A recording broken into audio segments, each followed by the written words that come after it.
Chettiyaramasamayalukku நல்வரவு. நான் ஹேமா. Chettiyaramasamayalல இன்னைக்கு ஸ்பெஷல் சிக்கன் 65 செட்டிநாடு ஸ்பெஷல். ஜூஸியாக ரொம்ப சாஃப்டாக மெத்துன்னு எப்படி செய்யலான்னு பார்க்கலாமாங்க.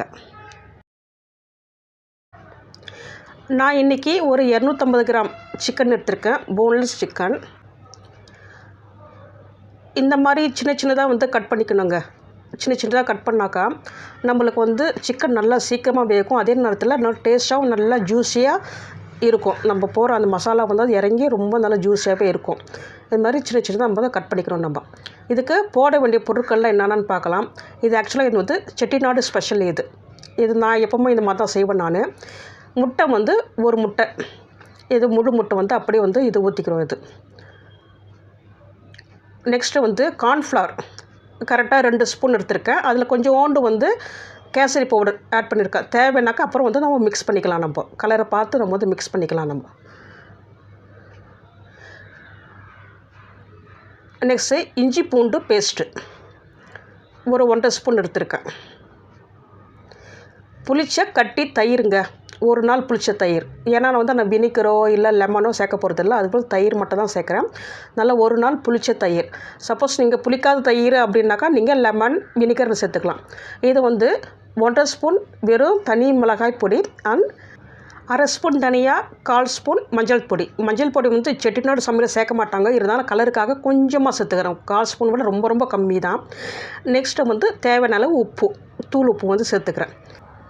மிளகுத்தூள் 1 ஸ்பூன். நெக்ஸ்ட்டு கரம் மசாலா சேர்க்க போகிறோம்.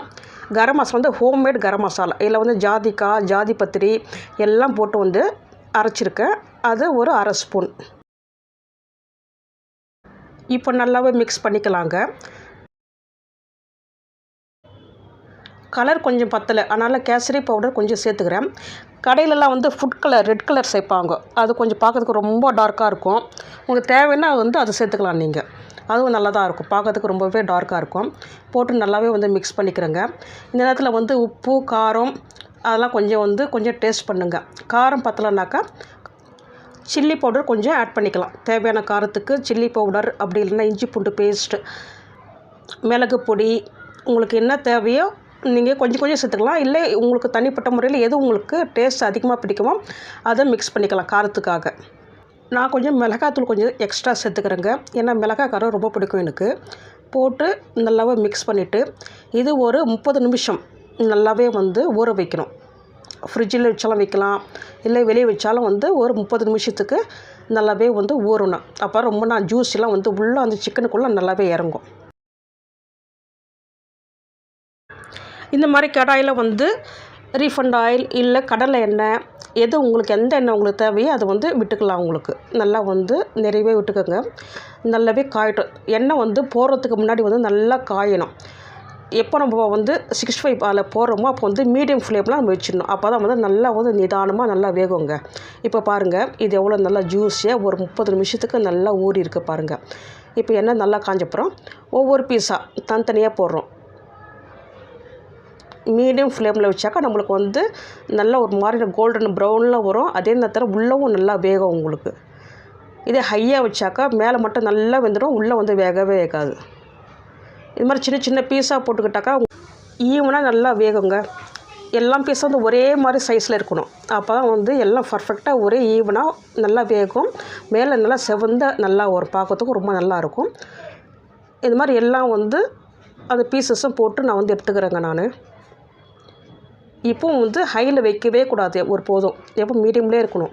எண்ணெய் ஹீட்டு குறைஞ்சா மாதிரி தெரிஞ்சாக்கா நல்லா ஹையில் நல்லா கொஞ்சம் நேரம் வச்சுட்டு அப்புறம் லோ பண்ணிக்கலாம், மீடியமில் வச்சுக்கலாம்.